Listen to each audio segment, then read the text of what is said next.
Angelina Jolie and Brad Pitt's $100 million divorce is approaching a critical financial juncture, which appears to be forcing Angelina Jolie to sell her $30 million Los Angeles mansion.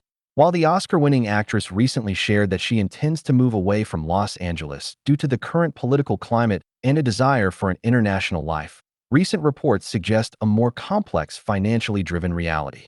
The listing of her historic 11,000 QFT Lasis estate is now being viewed by industry observers not merely a voluntary lifestyle preference, but as a potential necessity linked to mounting legal bills, shifting career dynamics, and an approaching legal deadline. According to entertainment journalist Paul Froelich and various insider reports, a major factor in this real estate decision is the upcoming 18th birthdays of her youngest children, twins Knox and Vivian. Once they reach legal adulthood, a significant shift in financial arrangements is expected. For years, court-ordered child support payments from Pitt, which rumors suggest could be up to $200,000 per month per child, have been a substantial part of the household's financial structure. When Knox and Vivian turn 18, this specific and considerable revenue stream is slated to come to an end. However, the reported conclusion of child support may be just one piece of a much larger puzzle, adding a striking layer of complexity to the situation.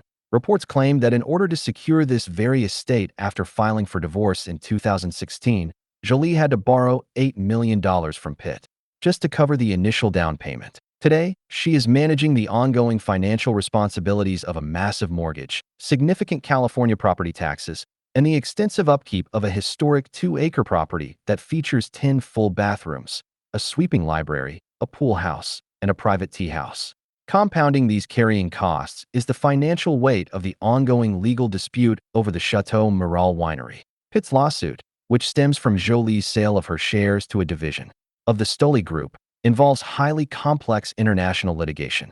Legal observers note that high-profile battles of this magnitude require extensive resources, potentially impacting liquid capital at a rapid pace. Furthermore, as Jolie reportedly shifts her professional focus away from high-paying commercial blockbusters towards smaller indie films, her upfront earnings model may look very different than it did during her peak franchise years. Is the widely discussed potential relocation to her rural home in Cambodia primarily a step towards her established humanitarian goals? Or does it also serve as a highly practical adjustment to changing financial circumstances? Today, we are examining the reported financial timelines, the ongoing legal disputes, and the specific data points that appear to be forcing Angelina Jolie to sell. Let's explore the detailed reporting behind one of Hollywood's most talked about real estate moves to understand what is really happening behind the scenes. To fully grasp the magnitude of this high-profile real estate listing, it is essential to look beyond the curated public statements and examine the foundational timeline of the Los estate itself. When Angelina Jolie first acquired the historic Cecil Bill Mansion for $24.5 million shortly after filing for divorce from Brad Pitt in 2016, the acquisition was widely reported as a necessary strategic maneuver rather than a mere luxury purchase. Custody negotiations were notoriously complex, and Jolie noted in interviews at the time that she felt a legal and moral obligation to establish a primary residence in California.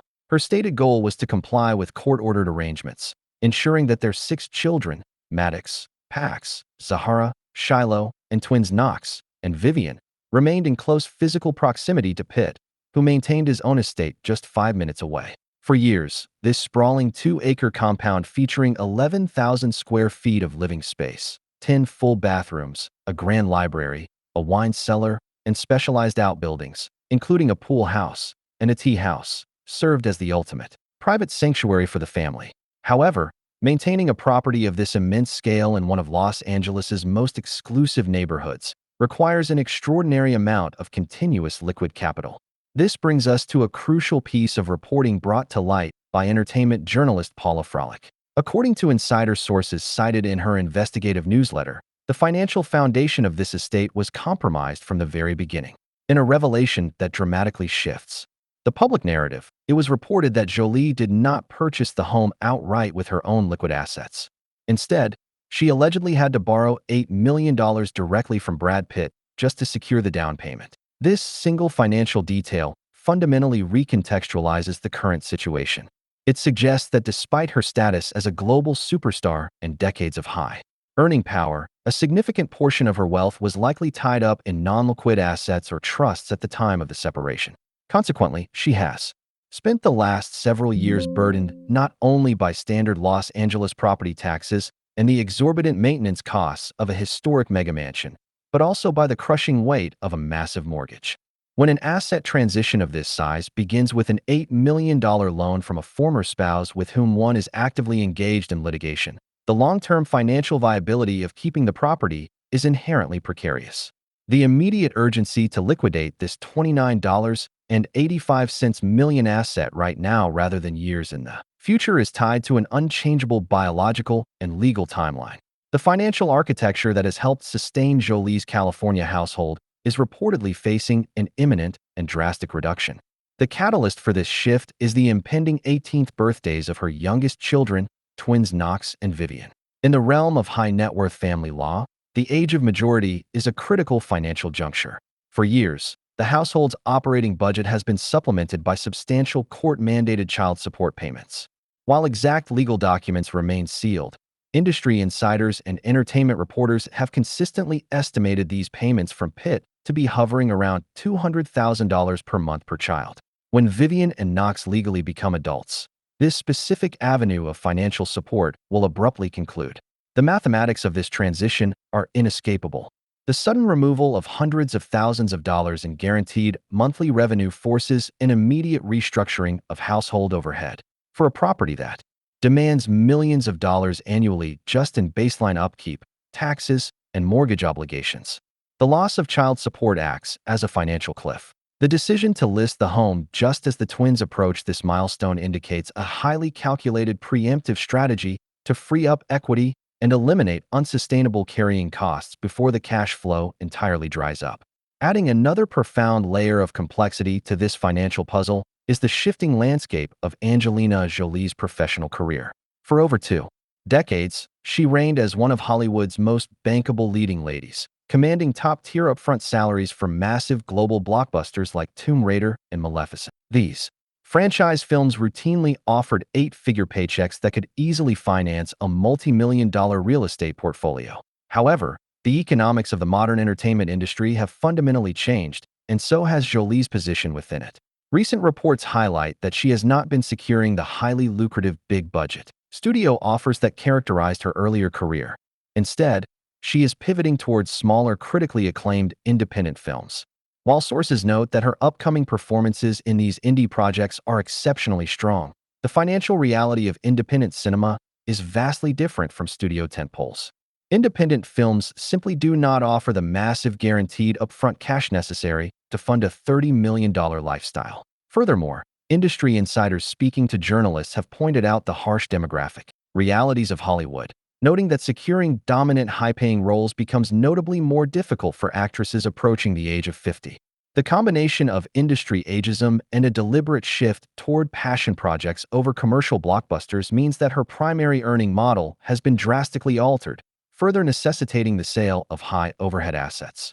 As if the loss of child support and the transition in her acting career were not enough to strain her financial resources, Jolie is simultaneously entangled in one of the most expensive and bitter legal disputes in recent Hollywood history.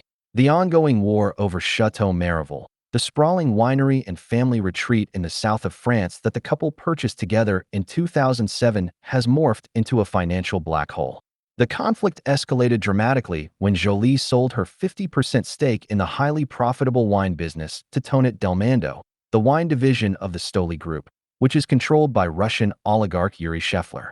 Pitt retaliated with a comprehensive lawsuit, alleging that her sale was not only a violation of their prior mutual agreements, but was also a vindictive maneuver specifically designed to inflict harm upon him and his remaining business interests. Litigating a complex multinational corporate dispute of this magnitude is astronomically expensive. It requires the continuous employment of elite international legal teams, forensic accountants, and corporate strategists. The monthly legal fees associated with a $00 million lawsuit can quickly decimate even a substantial fortune. In the context of a prolonged legal war of attrition, liquid cash is the most critical resource. Therefore, liquidating a nearly $30 million piece of California real estate is not merely about downsizing. It is a vital tactical move to generate the necessary capital to sustain her defense and protect her remaining global assets from being entirely drained by litigation costs. When we synthesize these reported facts, the public statements regarding her departure from the United States take on a much more strategic dual-purpose meaning. In recent interviews, Jolie has articulated a sense of alienation from the current American political climate, stating that she no longer recognizes her country and expressing a deep desire to return to her roots as an international citizen. She has frequently mentioned that she would finally feel free to lead a more meaningful life abroad once her children were no longer legally tethered to Los Angeles custody agreements. This narrative perfectly aligns with her highly respected background as a former special envoy for the United Nations Refugee Agency. It paints the picture of a visionary humanitarian seeking a quieter, more impactful life on the global stage. Sources have suggested to publications like the Daily Mail and People magazine that she's considering splitting her time between France, countries in Africa, and Cambodia, where she already owns a home in a rural area and where she adopted her eldest son, Maddox, in 2002. However, from a purely economic perspective, relocating to a rural compound in Southeast Asia or a private residence in Africa represents a massive reduction in the cost of living compared to maintaining a historic mega mansion in Los Feliz, California. Life abroad, as insiders have bluntly pointed out, will be significantly cheaper. By framing this inevitable financial downscaling as a proactive principles decision driven by humanitarian ideals and political dissatisfaction, Jolie and her team are executing a masterclass in public relations. It allows her to control the narrative, preserving her dignified public image while simultaneously executing a forced multi-million-dollar financial triage behind the scenes. Ultimately, the listing of the Cecil B. DeMille estate marks the definitive end of an era for the Jolie Pitt legacy in Los Angeles. It is the dismantling of a physical stronghold that was built on the foundation of a complex marriage and sustained by legal obligations. While the surface-level story focuses on a Hollywood star seeking a more authentic life overseas, the underlying truth supported by industry reporting and financial timelines reveals a far more intense reality. It is a story of a powerful woman navigating the perfect storm of evaporating child support, an evolving professional landscape, and the staggering financial toll of relentless international litigation. The sale of this $30 million mansion is not the beginning of a leisurely retirement. It is a calculated survival tactic in a $100 million war that is still far